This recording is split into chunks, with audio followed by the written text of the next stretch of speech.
নমস্কার বন্ধুরা, আমি পলাশ বিশ্বাস আর আপনারা দেখছেন পলাশ বিশ্বাস ভিডিওস। আশা করি আপনারা প্রত্যেকে ভালো আছেন এবং আপনাদের বাগানের প্রত্যেকটি গাছ ভীষণ ভীষণ ভালো আছে। বন্ধুরা, থাম্বনেল এবং টাইটেল দেখে বুঝতেই পেরে গেছেন যে আজকে কোন বিষয় নিয়ে আলোচনা করব। অপরাজিতা ফুল গাছ। ঠিক এইভাবে ঝোপালো করে নিতে পারলে গাছটা যেমন একটা বনসাই লুক নেয়, তেমন কিন্তু ফুলও প্রচুর পরিমাণে ফোটে। তবে হ্যাঁ, এই অপরাজিতা লতানো প্রজাতির গাছ হওয়ায় যদি লতিয়ে থাকে তাহলে কিন্তু ফুলের মাত্রা আরও বেশি হয়। কিন্তু এতেও মানে যদি এই রকম একটা সুন্দর শেপ দেওয়ার চেষ্টা করে রেখে দিই আমরা গাছটিকে, তাহলে কিন্তু ফুলের সংখ্যা কখনোই খুব কম হয় না। তো বন্ধুরা, যেটা বলবো, যে যেভাবে পরিচর্যা দেখাবো সেইভাবে যদি আপনারা পরিচর্যা করেন, তাহলে দেখবেন আগামী দিনে প্রচুর পরিমাণে ফুল আপনি কিন্তু আপনার অপরাজিতা ফুল গাছ বা নীলকণ্ঠ ফুল গাছ থেকে পাচ্ছেন। তো দেখতেই পাচ্ছেন, এটা আমার কিন্তু এই গাছটার উপরে এবছর পরিচর্যাটা আমি দেখাবো। এটা হচ্ছে গত বছরের ভিডিও, মানে ক্লিপস। তো এইভাবেই প্রচুর পরিমাণে ফুল আপনি কিন্তু আপনার অপরাজিতা ফুল গাছ থেকে পেতে পারবেন এবং সেইভাবেই কেয়ারটা আজকে দেখাবো। তো দেখুন, সেই গাছটার অবস্থা এই, অর্থাৎ ডরমেন্সির মধ্যে ছিল। সেই শীত ঘুম কাটিয়ে ধীরে ধীরে সে কিন্তু ফিরে আসছে। আর এভাবেই, যেভাবে দেখাচ্ছি সেইভাবেই কিন্তু আপনারা পরিচর্যাটা অবশ্যই করে করবেন।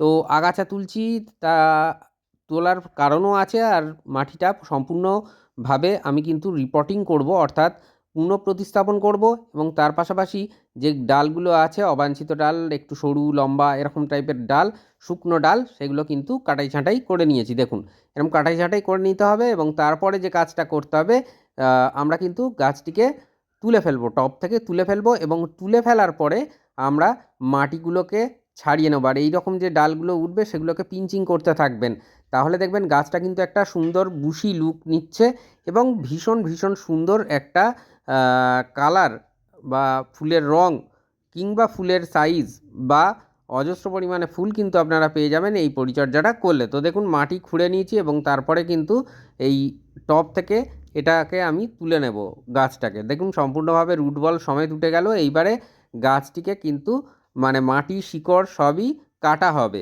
এবং কেটে আমরা কিন্তু এই গাছটাকে প্রতিস্থাপন করব খাদ্য দিয়ে, মানে খাবারও এর সাথে আমরা দিয়ে দেব। এবং অপরাজিতা গাছ কিন্তু দ্রুত বৃদ্ধি পায়, এটা আমরা সবাই জানি। আর সেই জন্য মাটিটাও সেরকমভাবেই বানাতে হবে। আপনারা আপনাদের টবের অর্ধেক নিয়ে নেবেন গার্ডেন সয়েল, তার সাথে 30% টবের মিশিয়ে নেবেন কম্পোস্ট। সেটা 1 বছরের পুরনো গোবর সার হতে পারে বা আপনাদের ভার্মি কম্পোস্ট হতে পারে, অথবা পাতা পচা সারও যদি কারুর কাছে থাকে সেটাও দিতে পারেন। তো এই আর 20% যে ফাঁকা জায়গা পড়ে থাকবে, সেটা বিল্ডিং কনস্ট্রাকশনে ব্যবহার করা হয় যে লাল মোটা দানার বালি, সেটা বার 3-4 ধুয়ে নেবেন বালিটাকে নিয়ে। এই মাটি, বালি, ভার্মি, এই 3টে জিনিস দিয়েই যে পরিমাণে বললাম, যে ইকুয়েশনে বললাম, সেইভাবে কিন্তু মিশিয়ে নিয়ে আপনারা অপরাজিতা ফুল গাছের টবের জন্য মাটিটাকে তৈরি করে ফেলতে পারবেন। এরপরে দেখুন, টবের উপরে যেটা করতে হয়, একটা ঢেউ খেলানো খোলামকুচি দিয়ে আমি কিন্তু ড্রেনেজ হোলটা আটকে দিয়েছি। তারপরে পাথর, বালি চালার পর যে পাথরটা বের হয়, সেই পাথরগুলো দিয়ে আমি কিন্তু ড্রেনেজ হোলটার উপরে একটা আস্তরণ বা বেডের সৃষ্টি করব। আর দেখুন, মানে বালি চালার পাথর বা বালি না থাকলেও কিন্তু এইভাবে টবের যে খোলামকুচিগুলো আছে সেগুলো যদি আমরা অধিক পরিমাণে দিয়ে দিই, তাহলেও কিন্তু কাজটা ভালোভাবেই হবে। তো এরপরে যেটা করতে হবে, যে মাটিটাকে ভালো করে, পুরনো মাটি দেওয়াই হবে, কোনো এরকম কোনো ব্যাপার নেই যে নতুন মাটি আমাকে দিতে হবে, না হলে হবে না। এই পুরনো মাটিই আমরা দেব এবং মাটির যেটা মেন ব্যাপার, মাটির মধ্যে খাবার থাকতে হবে। সেই খাবারের ব্যবস্থাপনাটা আমরা যদি সঠিকভাবে করতে পারি, সঠিকভাবে দিতে পারি, আমাদের পুরনো মাটিতেই গাছ হবে, ভালোভাবে গাছ হবে। তো কোনো ওইসব নিয়ে চিন্তা করার দরকার নেই যে নতুন মাটি দিতে হবে। আমি কিন্তু বছরের পর বছর একই মাটি একইভাবে ইউজ করে যাই। দেখুন, এখানে ভার্মি কম্পোস্ট মিশিয়ে নিচ্ছি। যে মাটি যে পরিমাণে থাকবে তার প্রায় 20% আপনাকে ভার্মি কম্পোস্ট নিতে হবে। মানে যতটা পরিমাণ মাটি তার 20% আপনাকে ভার্মি কম্পোস্ট নিতে হবে। কারণ এই মাটির সাথে কিন্তু আগেও, মানে 1 বছর আগে হলেও আমার কিন্তু বালি, ভার্মি এবং যা যা খাবার দিয়েছি সেই খাবার কিন্তু অবশিষ্টাংশ রয়েছে। এটা আমাকে মাথায় রাখতে হবে যেহেতু পুরনো মাটি। এরপরে কি কি নিয়েছি চলুন দেখে নিই। এখানে প্রথমেই দেখলেন যেটা হর্নমিল বা শিংকুচি রয়েছে 1 টেবিল চামচ, 1 টেবিল চামচ সিঙ্গেল সুপার ফসফেট, 1 টেবিল চামচ নিমখোল, 1 টেবিল চামচ পরিমাণে রয়েছে এটা সরিষার খোলের গুঁড়ো। এটা 1 সপ্তাহ থেকে 10 দিন শুকিয়ে নেবেন রোদ্রে, নিয়ে এসেই ডাইরেক্ট মিশিয়ে দেবেন না। এই 1 সপ্তাহ থেকে 10 দিন শুকনো সরিষা খোলের গুঁড়ো 1/2 টেবিল চামচ পরিমাণে। এটা যেটা দেখছেন লেদার মিল, এটাও 1/2 টেবিল চামচ পরিমাণে, বা চামড়াকুচি সার যারা ব্যবহার করবেন না তাদের দেওয়ার কোনো প্রয়োজন নেই। আর এটা হচ্ছে অর্গ্যানিক পটাশ, জৈব পটাশ বা বায়ো পটাশ। এটা 1 টেবিল চামচ নিতে হবে। রাসায়নিক পটাশ এখন দেবেন না, পরবর্তীকালে চাইলে দিতে পারেন। যাদের কাছে জৈব পটাশ নেই তারা স্কিপ করে যাবেন ব্যাপারটা। আর অবশ্যই তার সাথে এই কটা খাদ্য উপাদান আমরা কিন্তু মাটির সাথে মিশিয়ে নেব, অর্থাৎ যে মাটি আমরা টবে প্রদান করব সেই মাটির সাথে ভার্মি সহ এই খাবারগুলোকে আমাদের খুব ভালো করে মিশিয়ে নিতে হবে, যাতে মাটির সাথে খুব ভীষণ ভালোভাবে মিশে যায়। অনেকে প্রশ্ন করেন যে ধরুন মানে যেটা ম্যাক্সিমাম আসছে যে ক্যালসিয়াম নাইট্রেট কোথা থেকে পাবো, একটা সারের নাম। এটা এই টপিকটা হঠাৎ মানে বলতে বলতে সারের নামগুলো মনে এলো। দেখুন, যে কোনো ফার্টিলাইজার আপনারা কিন্তু ফার্টিলাইজার শপ থেকে পেয়ে যাবেন বা সারের দোকান থেকে পেয়ে যাবেন। এছাড়াও অনলাইনে বিভিন্ন সাইটে কিন্তু ফার্টিলাইজার বিক্রি হয়, সেই সমস্ত জায়গা থেকে আপনারা সব সার পেয়ে যাবেন। লোকাল নার্সারি থাকলে সেই নার্সারি থেকে পেয়ে যাবেন। এগুলো কিন্তু কমন ব্যাপার একদম। এইভাবে খোঁজ নেবেন, দেখবেন নিশ্চয়ই পেয়ে যাবেন। তো যাই হোক, এরপরে মাটিটাকে আমরা কিন্তু টবের মধ্যে ভরে দেব, এবং অবশ্যই মাটিটাকে চেপে চেপে দিতে হবে যাতে এয়ার গ্যাপটা পূরণ হয়ে যায়। নাহলে কিন্তু যখন জল দেব আমরা, তখন কিন্তু মাটিটা সব জায়গায় সমানভাবে সেই জল যাবে না, এবং একটা গ্যাপ তৈরি হয়ে যাবে, যার ফলে কোথাও শুকনো থাকবে মাটি, কোথাও ভিজে থাকবে। এই জিনিসটা মাথায় রাখতে হবে, এবং অক্সিজেন চলাচলের রাস্তাটাও কিন্তু তখন সব জায়গায় সমানভাবে থাকবে না, শিকড়ের অসুবিধা হবে। তো যাই হোক, এবারে এই যে মাটি দিয়ে ভরে নিচ্ছি, মাটি দিয়ে ভরে দেওয়ার পরে আমরা কিন্তু যে অপরাজিতা গাছটিকে তুলেছিলাম টব থেকে, সেই টবের কাটাই ছাঁটাই মানে করে দিয়ে আমরা কিন্তু আবার পুনরায় সেই মানে মাটি দিয়ে গাছটিকে পুনঃপ্রতিস্থাপন করে ফেললাম। তো এইভাবে রিপোর্টিং এবং প্রুনিং, তার সাথে খাবার দাবার মিশিয়ে যে দেওয়ার ব্যাপারটা দেখালাম, সেইভাবে কিন্তু আপনাদেরকেও এই একই জিনিস একইভাবে করতে হবে। এরপরে কিছু তরল খাবার দিতে বলবো, কতদিন পরে থেকে দেবেন সেটা বলে দেব।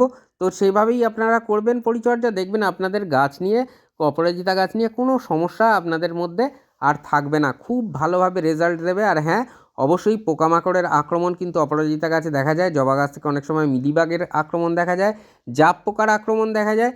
তো সেই কারণে সপ্তাহে একবার করে নিম অয়েল স্প্রে করতে হবে, এবং 10 দিনের ব্যবধানে অন্যান্য সব গাছে যেমন কীটনাশক ব্যবহার করেন সেইভাবে 10 দিনের ব্যবধানে আপনারা অপরাজিতা গাছেও কীটনাশক স্প্রে করে দেবেন। তাহলে দেখবেন যে কোনো ধরনের পোকা দ্বারা আক্রান্ত হচ্ছে না আপনার অপরাজিতা গাছ। আপনার অপরাজিতা গাছের কচি কচি পাতাগুলো কুঁকড়ে যাচ্ছে না, ফ্যাকাশে হয়ে যাচ্ছে না।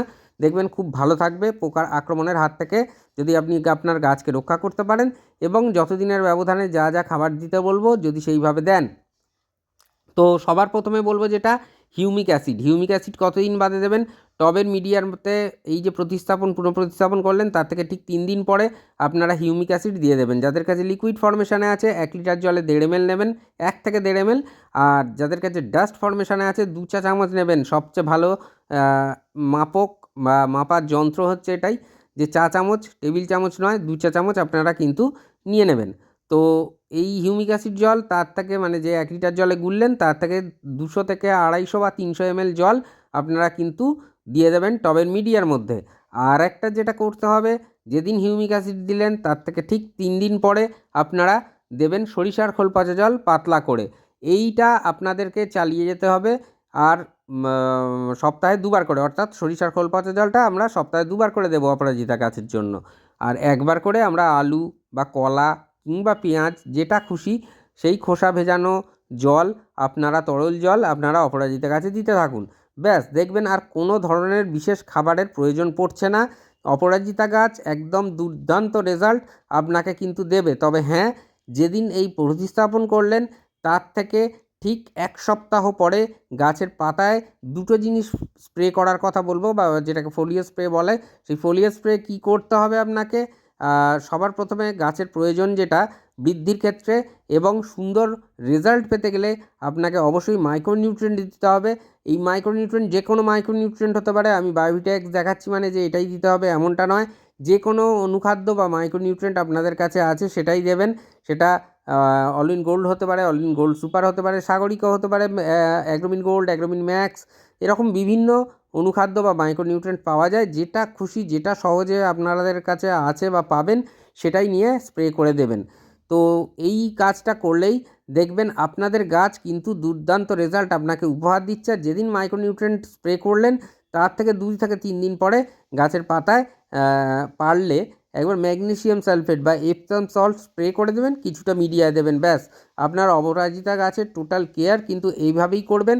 দেখবেন ঝাঁকে ঝাঁকে ফুল আসবে, অজস্র পরিমাণে ফুল আসবে, গাছ দুর্দান্তভাবে ঝোপালো হয়ে উঠবে। মন থাক চিরসবুজ, পৃথিবী হোক সবুজময়, এই বলে আজকে এখানেই শেষ করছি।